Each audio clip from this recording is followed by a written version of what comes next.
말씀 우리 함께 나누겠습니다. 창세기 45장 8절입니다.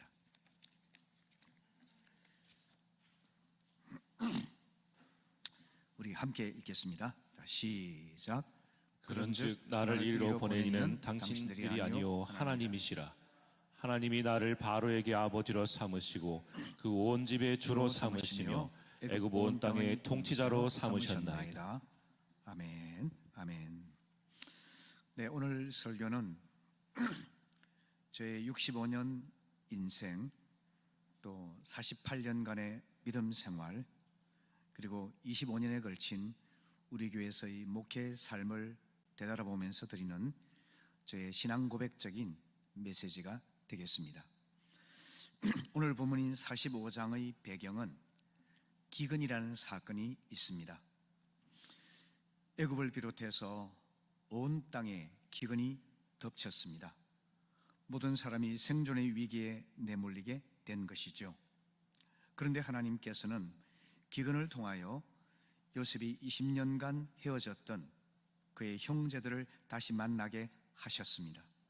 또 물질적 기근보다 더 큰 기근, 영적 기근을 풀어 주셨습니다. 형들의 마음속에 있는 깊은 죄책감, 또 형제들 간의 불화라고 하는 영적 기근이라는 문제를 풀어 주신 것이죠. 오늘의 말씀에서 요셉은 지회를 짜내어서 그의 형제들을 다시금 애굽으로 오게 하려고 애를 썼습니다. 그리고 그리운 막내 동생 베냐민을 만나고, 그리고 이제 그들과 화해하기 위해서 이제 그런 지회를 짜내었습니다. 그를 위해서 시몬을 인질로 잡아두었다가 어쩔 수 없이 형들이 애굽으로 돌아올 수 있도록 만들었던 것이죠.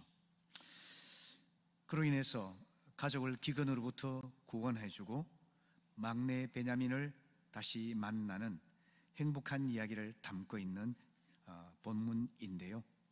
오늘 본문이 속한 창세기 45장에서 가장 중요한 한마디를 든다면 나를 이리로 보낸 이는 하나님이시라 하는 요셉의 고백이라고 생각합니다. 이것은 선하시고 완전하신 하나님의 섭리적인 돌봄과 다스림을 고백하는 말인데요, 우리에게도 내 삶에 임하여 계신 하나님의 섭리를 깨닫고 고백하는 은혜가 있게 되기를 바랍니다. 아멘. 요셉은 그를 시기한 형들의 손에 노예로 팔렸지 않습니까?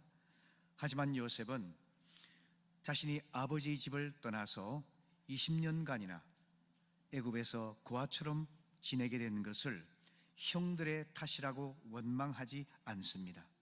오히려 하나님의 주권적인 역사라고 말을 합니다. 그런데 이렇게 말을 하죠. 하나님이 수많은 사람들의 생명을 보존하시려고 나를 당신들 앞서 보내셨나니, 그리고 나를 이리로 보낸 이는 당신들이 아니요 하나님이시라 말을 합니다. 형들의 시기와 미움으로 인해서 그 인생이 그토록 험한 가시밭길이 되어버렸지만 그는 사람 탓, 형 탓을 하지 않습니다. 형들은 그를 노예로 팔았지만 요셉은 그가 형들에 의해서 팔린 것이 아니라 죄송합니다. 하나님께서 보내신 것이라고 해석한 것입니다. 수많은 사람들의 생명을 구원하기 위해서 하나님께서 자신을 먼저 보내신 것이라 이렇게 생각하는 것이죠. 창세기 45장 4절 5절에서 요셉이 형들에게 이르되 내게로 가까이 오소서. 그들이 가까이 가니 이르되 나는 당신들의 아우 요셉이니 당신들이 애굽에 판 자라.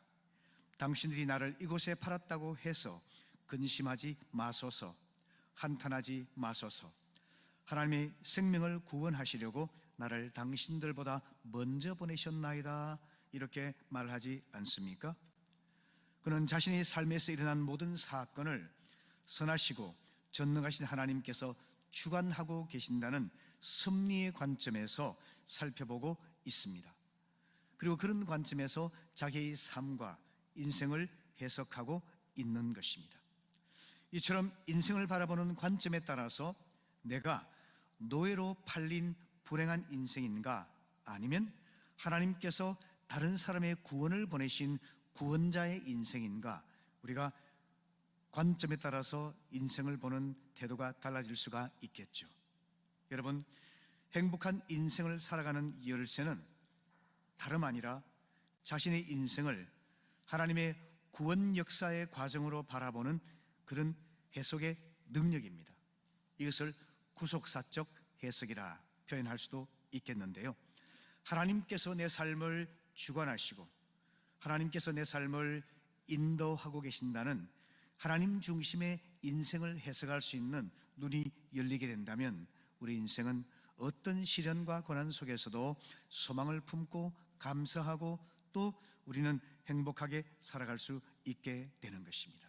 여러분, 오늘 이 아침 하나님께서 사람들의 생명을 구원하시기 위해서 나를 이곳에 먼저 보내셨습니다 하는 요셉의 이 고백, 마음에 깊이 새겨보실 수 있기를 바랍니다.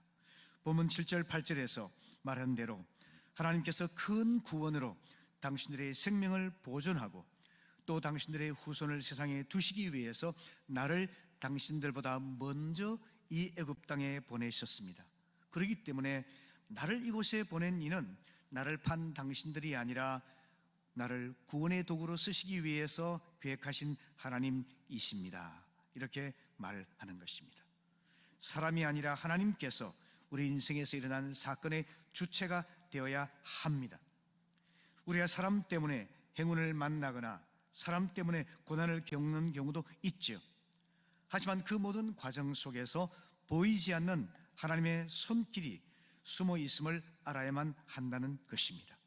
그렇게 우리의 삶이 열리게 될 때, 인생을 보는 눈이 열리게 될 때 우리는 하나님의 섭리적 다스림에 감사를 드리고 또 우리 인생을 하나님의 구속사가 펼쳐지는 무대로 바라볼 수 있게 되는 것입니다. 이것을 좀 더 구체적으로 말하자면 요셉의 인생에서 일어난 중요한 세 가지 사건에서 하나님의 섭리를 우리는 살펴볼 수가 있겠는데요. 먼저 창세기 37장 28절 말씀 우리 같이 읽어보실까요? 자, 시작. 그때 미디안 사람 상인들이 지나가고 있는지라 형들이 요셉을 구덩이에서 끌어올리고 은 20에 그를 이스마엘 사람들에게 팔매 그 상인들이 요셉을 데리고 애굽으로 갔더라.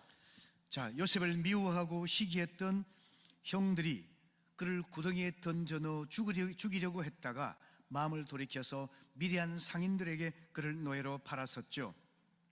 하지만 요셉은 이 사건을 하나님께서 그의 삶에 개입하신 사건으로 해석을 했습니다. 형들에 의해서 노예로 팔린 비참한 사건, 이것을 하나님이 은혜와 사랑이 나타난 섭리적 사건이라고 바라보고 있는 것이죠. 그래서 형들에게 이렇게 말을 합니다. 당신들이 나를 이곳에 팔았다고 해서 한탄하지 마십시오. 하나님이 생명을 구원하시기 위해서 나를 먼저 이곳에 보내주신 것입니다 라고 말을 합니다. 여러분, 우리가 삶을 바라보는 관점이 얼마나 중요한지를 다시 한번 바라보게 됩니다. 힘든 때도 있고 원망스러운 때도 있고 실망한 때도 있고 미움과 분노가 일어난 때도 있을 수 있지만 우리가 원망과 불평의 사건으로 바라볼 것인가 아니면 은혜와 감사의 사건으로 바라볼 것인가, 이 관점과 태도에 따라서 우리 인생은 달라질 것입니다. 여러분, 오늘 하나님의 주권적 섭리를 인정하고 하나님의 은혜의 손길을 의식하면서 우리가 새로운 관점으로 우리 인생을 바라볼 수 있게 되기를 바랍니다. 아멘. 요셉은 애굽으로 팔려가서 노예 생활하면서 자기를 새롭게 돌이켜볼 수가 있었을 것입니다. 그러나 아버지 야곱의 지나친 편애를 받았었죠. 또 그로 인해서 그가 자기 중심적이고 교만한 모습을 갖고 있었습니다. 그런데 애굽에서 노예 생활하는 가정 속에서 그는 자신을 낮추는 겸손을 배웠고 또 하나님만을 전적으로 의지하는 믿음도 배웠을 것입니다. 형들의 상처받은 마음도 헤아릴 수가 있었을 것입니다. 이처럼 요셉은 형들이 자기를 노예로 판 비극적인 사건을 하나님의 은혜를 체험하고 하나님의 은혜로운 인도하심을 경험할 수 있는 섭리적 사건으로 받아들였던 것이죠. 그래서 인내할 수가 있었고 어려움 속에서도 감사할 수 있었고 또 하나님께서 이끌으실 미래를 소망할 수 있었던 것이죠. 영적인 눈이 열리게 되면은 우리는 불행하고 고통스러운 사건이 있다 할지라도 하나님의 은혜가 임하여 있는 섭리적 사건으로 바라볼 수 있을 것입니다. 여러분, 우리에게도 이런 마음이 있게 되기를 바랍니다. 형들에 의해서 노예로 팔리고 혹독한 고난을 겪는 인생 경험이 없었다 한다면 요셉이 자기를 정직하게 돌아볼 수가 있었을까요? 자기 성찰이 아마 불가능했을 것입니다. 그렇기 때문에 우리 삶에 다가온 고난과 시련과 역경과 아픔의 순간들도 자기를 성찰하고 또 객관적으로 바라보고 하나님의 은혜를 경험할 수 있는 새로운 기회로 여길 수 있게 되는 것이죠. 두 번째로 우리는 보디발의 아내로 인해서 억울하게 감옥에 갇힌 사건을 살펴보려고 합니다. 창세기 39장 6절 이하의 말씀을 보게 되면 우리가 내용들은 잘 알고 계시니까 제가 더 이상 상세히 말씀드리지 않겠습니다. 미디안 상인에게 팔린 요셉은 다시 바로의 시위대장인 보디발의 집에 노예로 팔리게 되었죠. 보디발은 요셉을 신임해서 그를 가정총무로 삼았습니다. 그리고 가정관리의 모든 일을 그에게 맡겼죠. 그런데 용모가 빼어나고 아름다웠던 요셉을 보디발의 아내가 끊임없이 유혹을 합니다. 은밀한 눈짓을 보내며 그를 유혹했습니다. 주인이 아내라는 지위를 이용해서 명령하기도 했을 것입니다. 그런 유혹에서 자신을 지키기는 정말 어려웠을 것입니다. 하지만 요셉은 이렇게 말을 합니다. 나의 주인인 보디발 장군께서 가정관리의 모든 것을 내게 맡기셨지만 한 가지 금하신 것이 있는데 그것은 바로 그의 아내인 당신뿐입니다. 이렇게 말합니다. 이것을 알고 있는 내가 어떻게 주인을 배반하고 이 큰 악을 행하여 하나님께 죄를 지을 수가 있겠습니까? 라고 말을 하고 있지 않습니까? 요셉은 주인에게 신실한 종이었을 뿐만 아니라 그의 삶을 인도하고 다스리시는 하나님의 눈을 의식하면서 하나님 앞에서 바르게 살려고 애를 썼던 사람이었죠. 그럼에도 불구하고 보디발의 아내는 날마다 그를 유혹했습니다. 아마 혈기방장한 청년 요셉이 그것을 견디기는 정말 어려웠을 것입니다. 하지만 요셉은 주인에게 신실한 종이 되고 하나님 앞에서 바르고 정직한 믿음의 사람이 되기 위해서 그녀의 유혹에 넘어가지 않으려고 했습니다. 그런데 다른 종들이 없는 어느 날 그녀가 노골적으로 요셉의 옷을 잡고 유혹을 했습니다. 그리고 나와 동침하자라고 요구를 했죠. 정말 피하기 어려운 그 위기 상황에서 요셉은 자기 옷을 버려두고 도망을 갔습니다. 여러분, 성적인 유혹에는 맞서 싸우는 것이 아니라 합리적인 대화를 하는 것이 아니라 도망하는 것이 상책입니다. 그러자 보디발의 아내는 오히려 요셉을 성폭행범으로 모함해서 남편 보디발에게 일러 바치게 되었죠. 그로 인해서 요셉은 억울하게 누명을 쓰고 감옥에 갇히는 비참한 신세가 되고 말았지 않습니까? 인간적으로 생각하면 얼마나 분통이 터지는 일이겠습니까? 도저히 견딜 수가 없고 뭔가 일을 저지르고 싶은 생각이 들 수도 있지 않겠습니까? 하지만 놀라운 것은 그가 성폭행범이라는 억울한 누명을 쓰고 한탄하는 모습을 찾아볼 수가 없다는 것입니까? 왜 그럴까요? 하나님께서 그와 함께 하시고 선한 손길로 인도하고 계심을 확실히 믿고 있었기 때문이죠. 창세기 39장 20절 이하의 말씀에서 하나님께서는 옥에 갇힌 요셉에게 함께 하셨습니다. 그에게 인자를 더해 주셨고 간수장에게 은혜를 받게 하셨습니다. 그래서 간수장이 옥중의 일을 다 요셉에게 맡겼기 때문에 보디발의 집에서 보디발의 가정 총무가 되었을 뿐만 아니라 감옥에서 감옥 총무로서 역할할 수 있게 되었던 것이죠. 하나님께서 그에게 은혜를 받도록 인도하여 주셨기 때문 아니겠습니까? 보디발에게도 은혜를 받게 하셨고 간수장에게도 은혜를 받게 하셨습니다. 이는 그가 유능하고 신실한 사람이었을 뿐만 아니라 하나님의 은혜를 그가 사모하고 주님의 은혜 가운데 살았기 때문이었을 것이라고 생각합니다. 여러분, 우리가 사람 앞에 성실하고 정직해야 되지만 그것만 가지고는 안 됩니다. 우리 삶에 우리 발걸음마다 우리 일마다 하나님의 은혜가 있어야만 합니다. 그래서 은혜를 구해야만 하는 것이죠. 여러분, 우리는 어디에 있는가가 중요한 것이 아닙니다. 누구와 함께 있는가가 중요합니다. 하나님과 함께 있다면 보디발의 집에서 노예 생활을 하더라도 억울한 누명을 쓰고 감옥에 갇혀 있다 할지라도 하나님이 함께 하신다면 하나님께서 은혜를 베푸시고 또 우리 삶을 선하게 인도하여 주실 줄로 믿습니다. 여러분, 장수가 문제가 아닙니다. 하나님과 함께하는 삶이 중요한 줄로 믿습니다. 하나님의 은혜를 사모하고 주님의 임재를 느끼고 주님의 인도를 따라 살아가는, 하나님과 함께하는 삶을 꼭 살아가실 수 있기를 바랍니다. 아멘. 세 번째는 요셉을 애굽의 총리로 세우신 사건인데요, 요셉이 감옥에 갇혀서 사람을 원망하고 인생을 한탄하는 대신에 그는 무엇을 했을까요? 하나님을 바라보고 하나님을 의지하며 하나님이 함께 하시는 그 주님을 의식하면서 인도를 따라서 인내하며 살았을 것입니다. 그래서 하나님께서 은혜를 베풀어 주셨고 그의 삶을 형통하도록 인도해 주셨습니다. 뿐만 아니라 하나님께서 그를 애굽 총리로 세우셨죠. 그래서 다른 생명을 살리는 구원자의 역할을 할 수 있는 도구로 사용하여 주실 것을 준비하고 계셨죠. 우리가 알고 있는 감옥에 있었던 사건들을 한번 열거해 볼까요? 그가 감옥 총무로 있을 때에 애굽 왕 바로의 술 맡은 책임자와 음식을 맡은 책임자 두 사람이 옥에 갇히게 되었죠.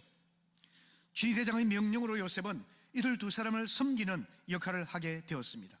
그런데 이 우연한 사건이 요셉을 바로의 궁정으로 인도해주는 아주 은밀한 계기가 되었던 것이죠. 요셉이 두 사람이 꿈을 해석해 주었죠.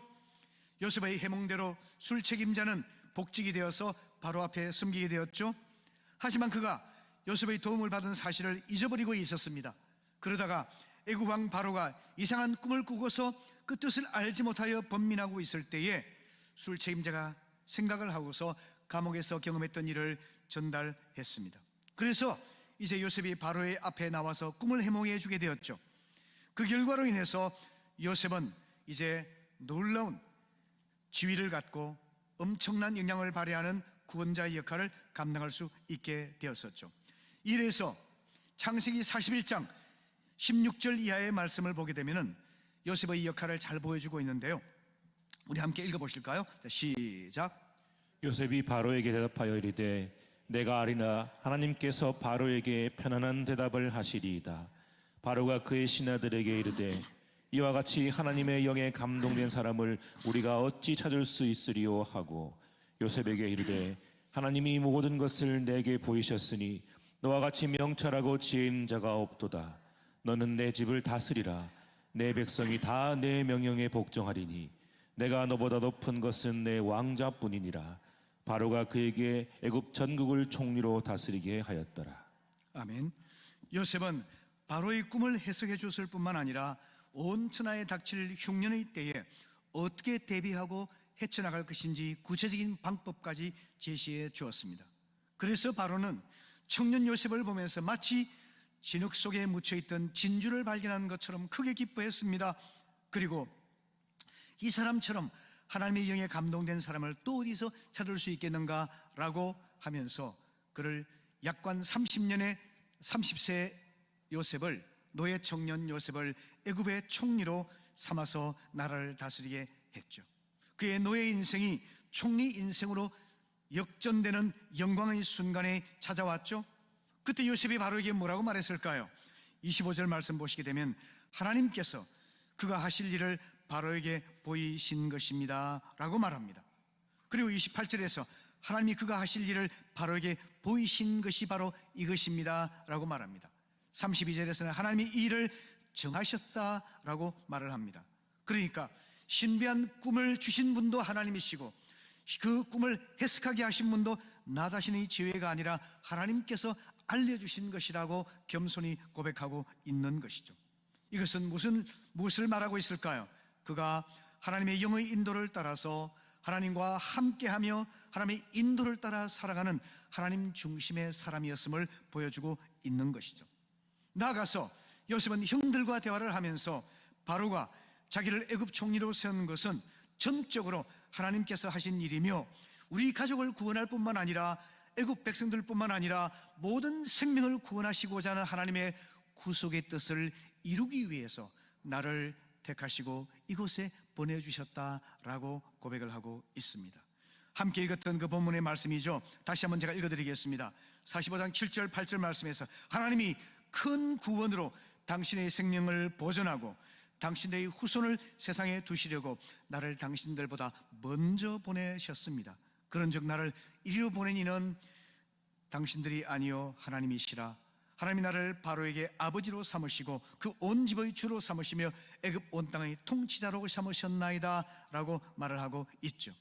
이처럼 요셉은 역사의 주관자이시고 온 생명의 구원자이신 하나님을 고백하고 있죠. 이런 믿음으로 인해서 그는 세상을 위한 하나님의 구원의 도구로 사용되고 있는 것을 우리는 보게 됩니다.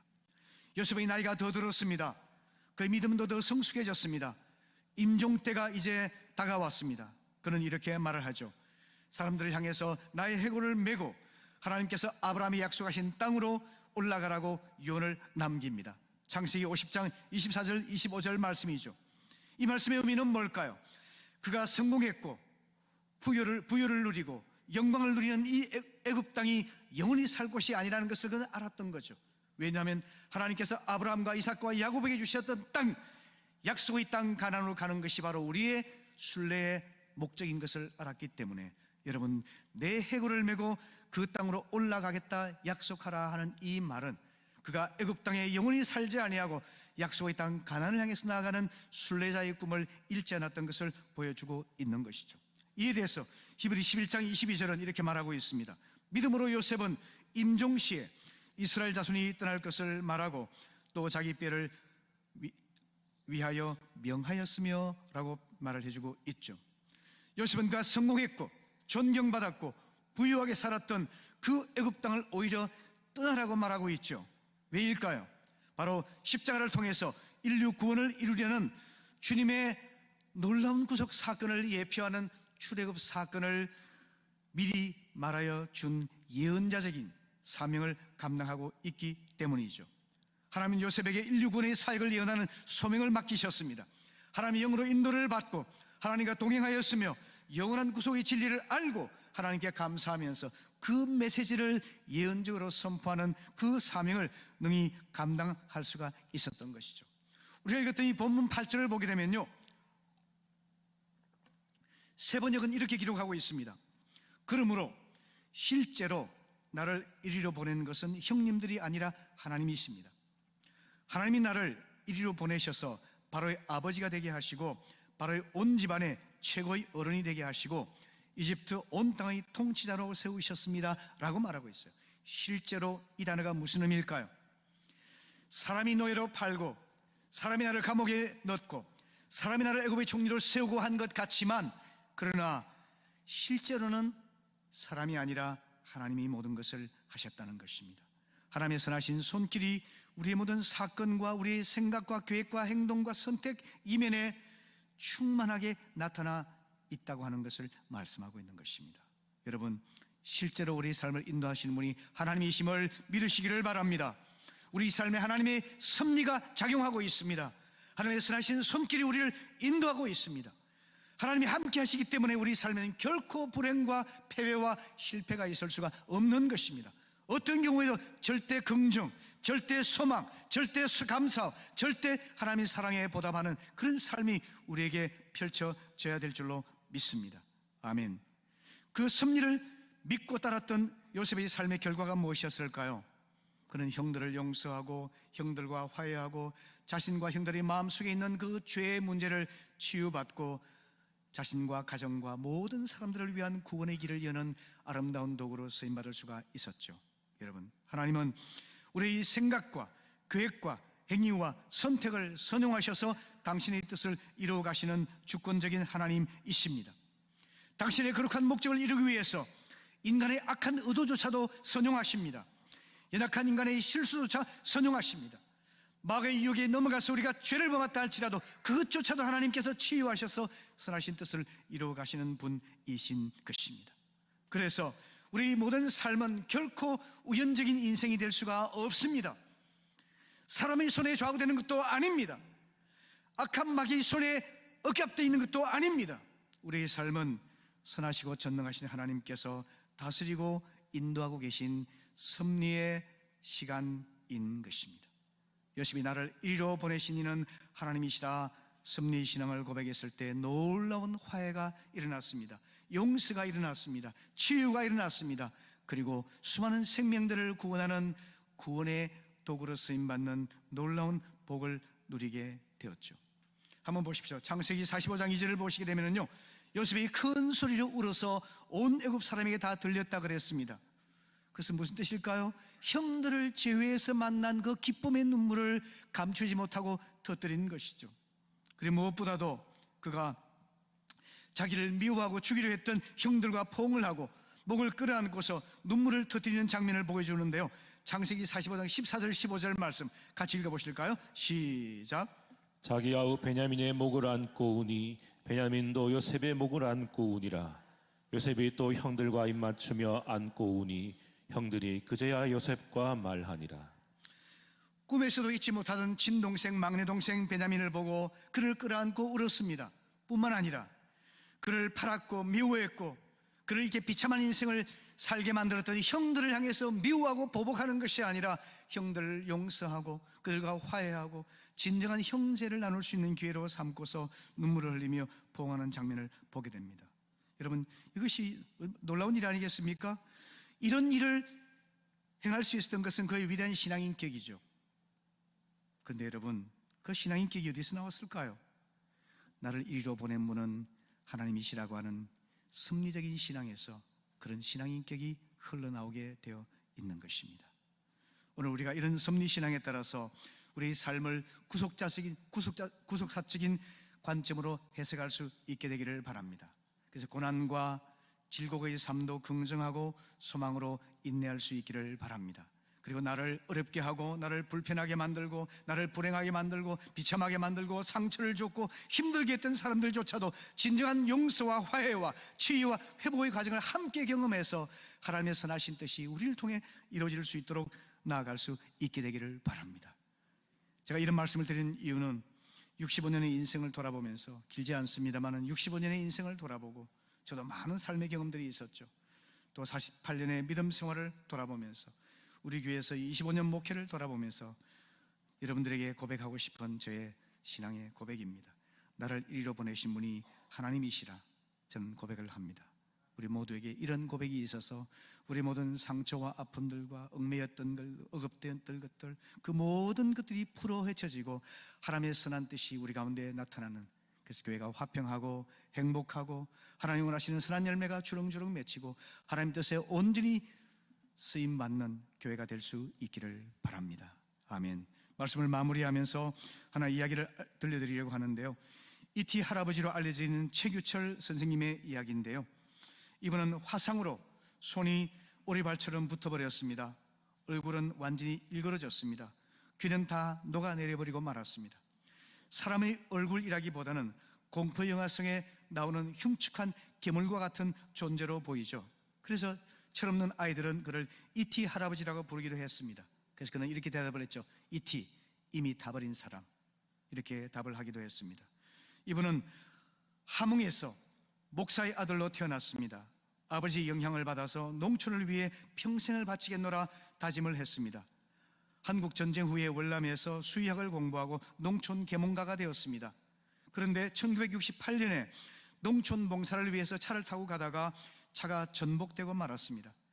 차 안에 있던 신호통이 폭발하는 바람에 전신 3도 화상을 입게 되었습니다. 손가락도 입술도 귀도 어느 곳 하나 성한 곳이 없이 형체를 분간할 수 없는 얼굴이 되었죠. 6개월 동안 병원에 있으면서 27번의 수술을 받았습니다. 그러나 병상에서 일어나자마자 장기려 박사와 함께 청십자 운동을 재개를 했습니다. 여러분, 청십자 운동이 얼마나 중요한지 아십니까? 전 세계가 추앙하는 우리 한국의 국민 의료보험의 효시가 되었던 운동이 청십자 운동이에요. 이것을 장기려 박사와 함께 했던 분이 이 최규철 선생입니다. 그리고 농촌으로 가서 자연학교를 설립해서 가난한 농촌 아이들을 가르치고 계몽하며 사람으로 키워내는 일을 위해서 헌신했습니다. 시간이 흘렀습니다. 그 차를 운전해서 이렇게 비참하게 만들었던 운전자가 너무나 죄송하다고 찾아왔을 때 그는 이렇게 말합니다. 미안해하지 말라고, 다 운명이리니 해. 나 자네 원망 하나도 안 하니까 이제는 마음의 짐을 들고 살아가게. 그렇게 해서 그를 완전히 용서하고 잊어버리게 되었죠. 돌아보면 이분도 남들이 상상할 수 없는 크나큰 고통을 겪게 되었지만 자신의 인생을 구속사적으로 해석하고 섭리의 신앙을 고백하고 살아감으로 인해서 많은 고난받는 사람들에게 위로가 되고 수많은 사람들에게 희망을 안겨다주는 하나님의 선한 도구가 되지 않았습니까? 여러분, 우리의 삶은 하나님의 선한 섭리의 손길에 의해서 감싸여져 있습니다. 하나님의 선한 섭리에 의해서 인도되고 다스림을 받고 있습니다. 그렇기 때문에 로마서 8장 28절의 말씀처럼 하나님을 사랑하는 자, 곧 그 뜻대로 부르심을 입은 자들에게는 모든 것이 합력하여 선을 이루느니라. 어떤 상황도 사건도 경험도 모든 것을 다 주님께서는 버무리셔서 하나님의 선한 뜻을 이루게 하시는 방향으로 인도하실 줄로 믿습니다. 그런 믿음을 가지시기를 바랍니다. 나를 이리로 보내신 분은 당신들이 아니라 하나님이십니다. 이것을 꼭 마음에 새기시고 앞으로 인생을 구속사적인 눈으로 바라보시고 섭리의 신앙으로 살아가실 수 있기를 바랍니다.